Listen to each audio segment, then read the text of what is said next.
Aleksei Navalny found in remote Arctic prison, easing fears over his safety. Supporters of the Russian opposition leader lost contact with him 20 days ago, fueling concern about his health and whereabouts. What's up, everybody? Thanks for clicking this video. Thanks for tuning in. My name's Simon Hill, Black American from Louisiana, out here in Budapest, Hungary. That's right. And we will be reacting to this story about Aleksei Navalny. This is the guy who was the Russian opposition leader who made that viral video on YouTube about Putin's mansion that's in the south in like Sochi or something like that. He tried to run for president a few times, always lost because Russia has a lot of corrupt elections that are basically, Putin's way to validate his power and that sort of stuff. Alexei Navalny went abroad and was a dissident for a while, but then returned to Russia. And I was actually talking to one of my students a few days ago, actually, about Alexei Navalny. And I was like, why would you return? Honestly, if you were going to be a dissident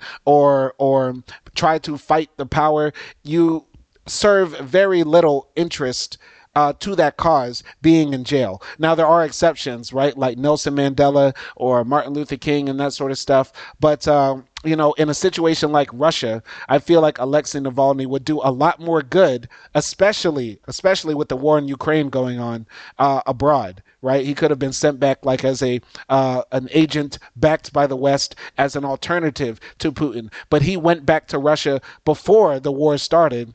And then, everything's just been downhill. But we're going to be reading this article and I will be reacting to it. So this is the Russian opposition politician Alexei Navalny and an image from a video link during a court hearing in Kovrov, Russia in 2022. He looks like he's thin. Hopefully they're not hurting that man. Hopefully they're feeding him enough goulash to stay alive.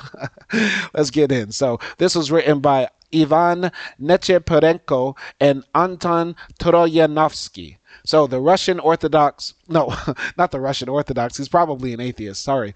The Russian opposition leader, Alexei Navalny, has been moved to a remote Arctic prison and is doing well, his spokeswoman said on Monday, ending a 20-day mystery over his whereabouts that had many supporters fearing the worst. We have found Alexei, the spokeswoman Kira Yarmysh said on social media. His lawyer saw him today.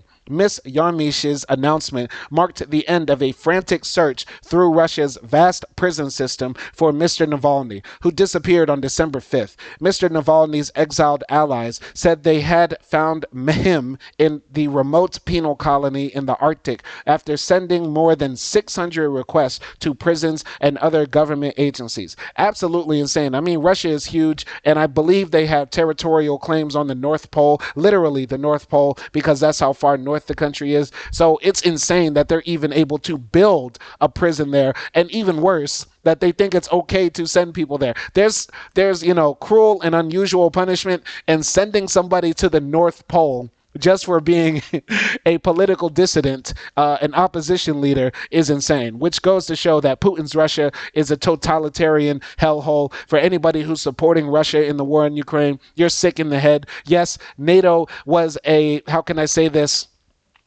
An aggressive force, a casus belli to make Russia antagonistic towards the West and towards Ukraine and that sort of stuff. And maybe Putin did it as a reactionary way to defend Russia's territory. But that still does not excuse the act of invading another country, killing innocent civilians, locking up your own citizens just for speaking out against the country. So yeah, Putin's Russia is absolutely horrible. And sending somebody to the North Pole is not how we want Christmas to go. It's the opposite. Somebody comes down from the North Pole on Christmas to give gifts to the world. Instead, they sent Alexei Navalny up there to be with Mrs. Claus. I'm going to continue the story. I'm continuing.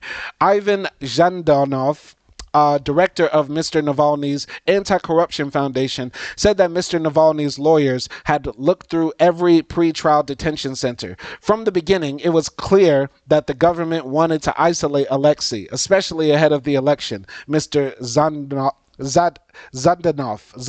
I'm going to say Zhandanov said, referring to the coming presidential race in Russia that President Vladimir V. Putin is widely expected to win because he's so popular.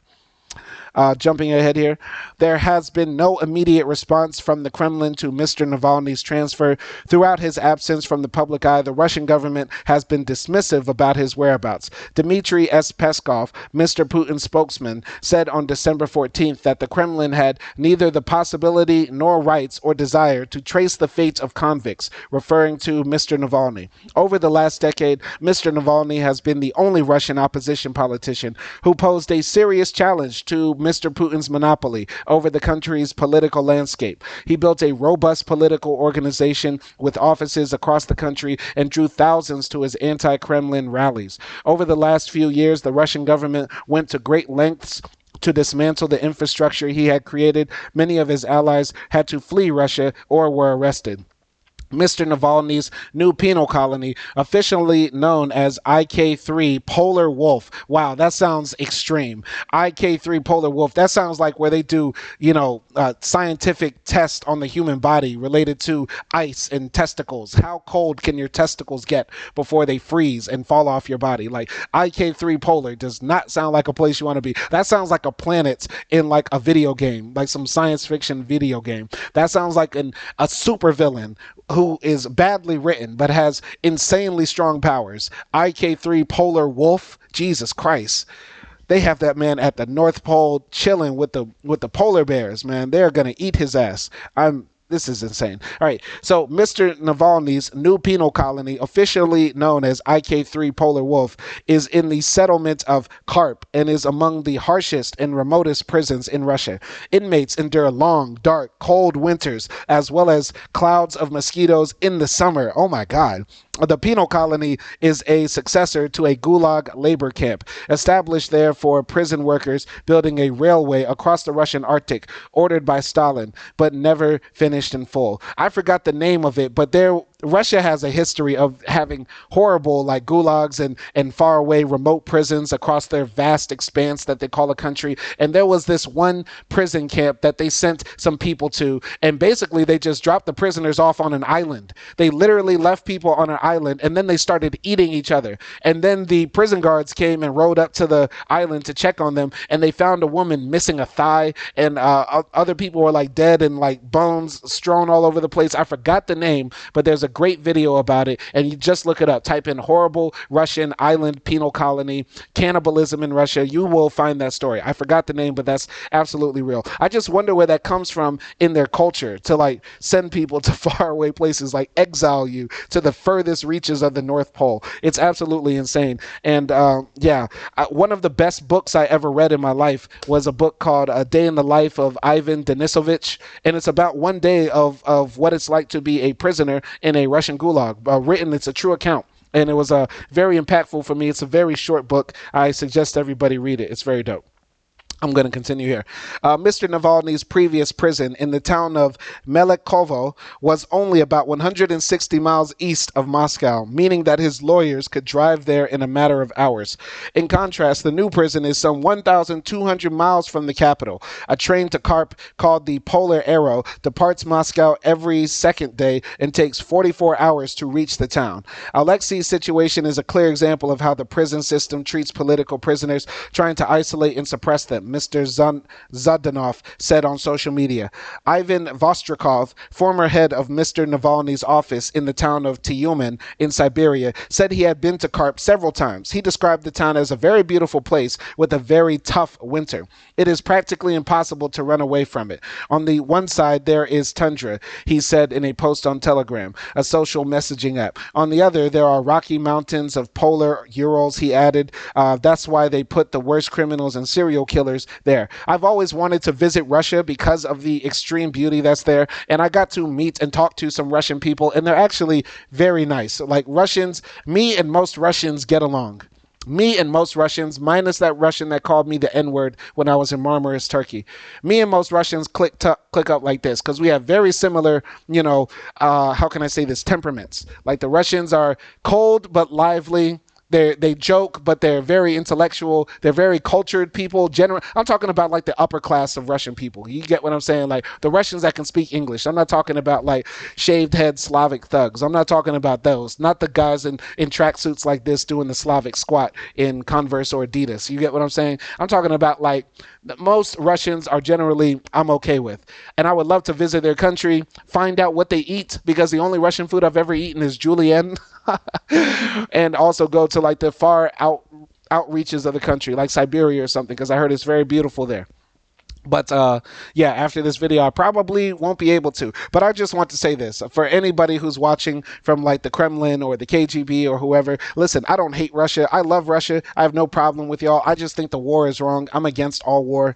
Y'all should leave Ukraine alone. You have a huge country. You have a lot to benefit from. You could be the richest, most powerful nation in the world. Just, leave other people alone. Don't follow America's lead. Anyway, I'm going to just say that. Anyway, Mr. Navalny's allies had been expecting his transfer to one of Russia's stricter prisons, known as special regime prison colonies, since September, when he lost an appeal against the 19-year sentence he is serving. Detainees being transferred to remote prisons in Russia can spend weeks being shuttled between trains in special rail cars and have little or no access to the outside world. But Mr. Navalny's disappearance made headlines almost immediately because of his high-profile status in the Russian political system. Mr. Navalny has been in custody in Russia since his detention in January 2021 at a Moscow airport, where he had arrived after spending months in Germany recovering from poisoning by a nerve agent. Mr. Navalny and Western governments accused the Kremlin of the poisoning, which Russian officials denied. See, he's got some big nuts, and I know you wanted to go to prison in January in Russia, to try to show the government you're not afraid, that to show the Russian citizens that you're a patriot who isn't just trying to, claim he's a victim to get asylum in a Western nation, which is what some people do. Some people want to leave Russia and they say, I'm a dissident. If I go back, they're going to throw me in jail for my political beliefs. And they just do that so they can live in mansions in Switzerland and something like that. But no, Navalny wanted to go back, test Putin's nuts. And guess what? Now he's in Polar Wolf 3, like insane. He's in the third series of a horror movie genre. Like there's like a I'm pretty sure there's like a whole horror movie series about some like horrible, torturous Russian prison up in the North Pole, and he's on the third. He's the star of the third movie. It's insane. But hey, next time, guys, do your dissenting from abroad. Why not? Anyway, let's go here. Since then, the Russian authorities have brought forth a multitude of new charges against Mr. Navalny. According to Ms. Yarmish, he is currently a defendant in 14 criminal cases and faces potential sentences of up to 35 years in prison. Very interesting. Shout out to Ivan. He's been covering Russia for a long time. Shout out to Anton as well. Once again, I think there's a lot to learn from Aleksei's story.